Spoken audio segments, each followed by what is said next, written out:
this is Tina. Hello, this is Daria. You know, our vacuum cleaner is very popular now, so our customers want to know how to maintain the machine and what they need to pay attention to in daily use. So, Aria, could you tell us more about that? Sure, this is a good question. I will answer now. First, you will get an operation guide in the box. Please read it carefully before using our machine. Here, please take a look at this photo. This is our correct installation. Our vacuum cleaner can't be used in the water environment. Here is the motor area of the machine.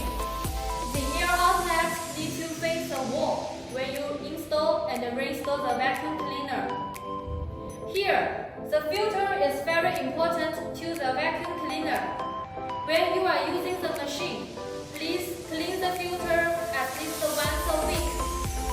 And it is better